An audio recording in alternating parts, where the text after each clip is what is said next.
I'm here in front of the Choteau County District Court in Fort Benton, Montana on December 6, 2016. I was arraigned today on 2 charges: misdemeanor criminal trespass and felony criminal mischief. 10 years in prison and up to a $50,000 fine.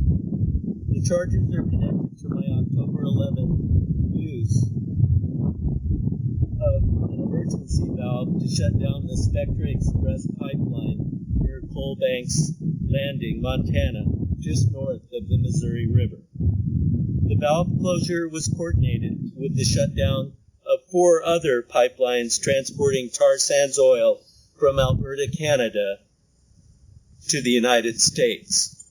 We acted in prayerful solidarity with the Standing Rock Sioux and out of love for our families and our communities.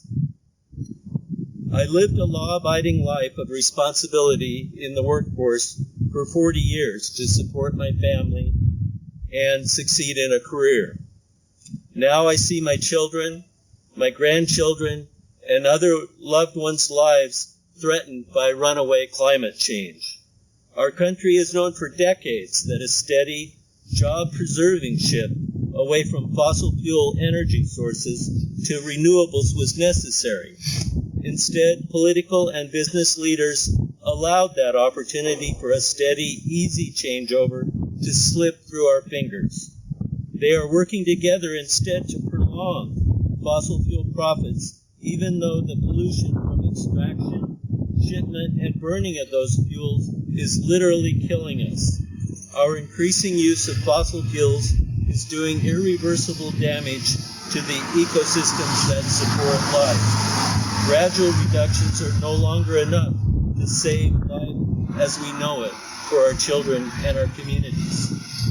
I was compelled to take direct action because lives are already being lost to climate change, and there is an imminent threat to the lives of our children and our communities.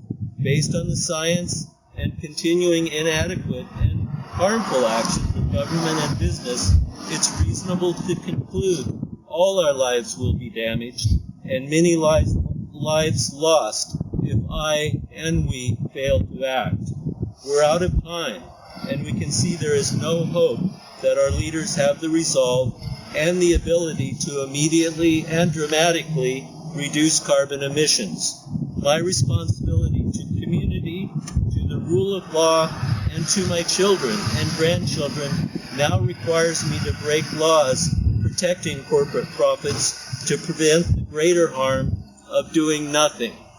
If I do nothing, if all the millions of other American citizens do nothing, our reductions in carbon emissions will be too little and too late.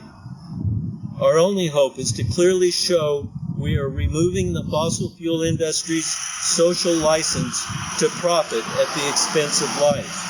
We have seen how effective it is at Standing Rock and previous movements in our country when thousands of people take prayerful action, actually putting their bodies in the way of harm.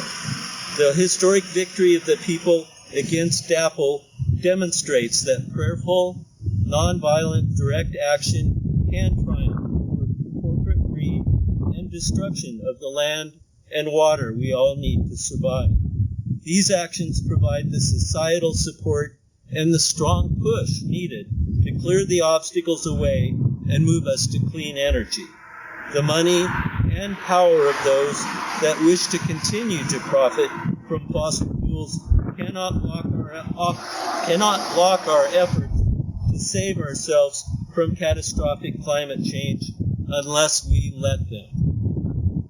Many are already working on a hopeful future for all of us. They need our help to clear the way. Thank you very much for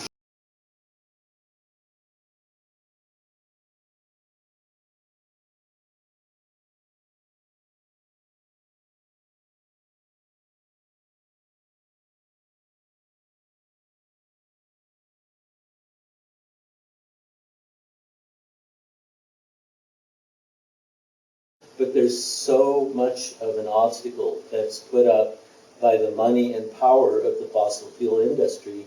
And,